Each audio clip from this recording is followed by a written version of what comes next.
हरे कृष्णा। श्लोक संख्या 2। संजय उवाच दृष्टा तु पांडव अनीकं व्यूढं दुर्योधन तदा आचार्यम् उपसंगम्य राजा वचनम अब्रवीत।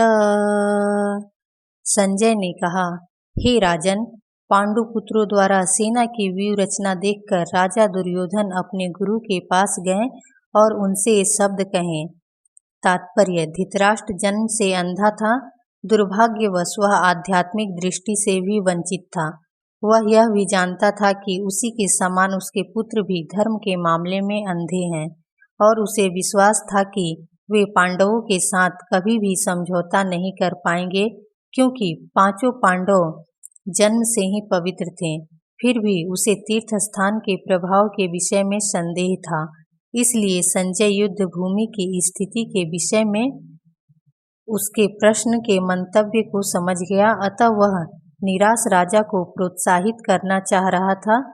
उसने उसे विश्वास दिलाया कि उसके पुत्र पवित्र स्थान के प्रभाव में आकर किसी प्रकार का समझौता करने नहीं जा रहे हैं। उसने राजा को बताया कि उसका पुत्र दुर्योधन पांडवों की सेना को देखकर तुरंत अपने सेनापति द्रोणाचार्य को वास्तविक स्थिति से अवगत कराने गया। यद्यपि दुर्योधन को राजा कहकर संबोधित किया गया है, तो भी स्थिति की गंभीरता के कारण उसे सेनापति के पास जाना पड़ा। अतएव दुर्योधन राजनीतिज्ञ बनने के लिए सर्वथा उपयुक्त था, किंतु जब उसे पांडवों की व्यूह रचना देखी तो उसका यह कूटनीतिक व्यवहार उसके भय को छिपा ना पाया। श्लोक संख्या 3। पश्य एतां पांडुपुत्राणाम आचार्य महतीं चमुमा व्यूढां द्रुपदपुत्रेण तौ शिष्येण धीमता। हे आचार्य, दुर्योधन ने कहा, हे आचार्य, पांडुपुत्रों की विशाल सेना को देखें, जिसे आपके बुद्धिमान शिष्य द्रुपद के पुत्र ने इतने कौशल से व्यवस्थित किया है। तात्पर्य: परम राजनीतिज्ञ दुर्योधन महान ब्राह्मण सेनापति द्रोणाचार्य के दोषों को इंगित करना चाहता था। अर्जुन की पत्नी द्रौपदी के पिता राजा द्रुपद के साथ द्रोणाचार्य का कुछ राजनीतिक झगड़ा था। इस झगड़े के फलस्वरूप द्रुपद ने एक महान यज्ञ संपन्न किया, जिससे उसे एक ऐसा पुत्र प्राप्त होने का वरदान मिला जो द्रोणाचार्य का वध कर सके।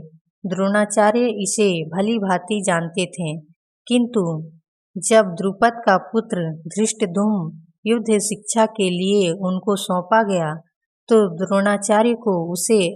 द्रोणाचार्य ने उसे अपने सारे सैनिक रहस्य प्रदान करने में कोई झिझक नहीं हुई। अब धृष्टद्युम्न कुरुक्षेत्र की युद्ध भूमि में पांडवों का पक्ष ले रहा था और उसने द्रोणाचार्य से जो कला सीखी थी, उसी के आधार पर उसने यह व्यूह रचना की थी। दुर्योधन ने द्रोणाचार्य की इस दुर्बलता की ओर इंगित किया, जिससे वह युद्ध में सजग रहें और समझौता न करें।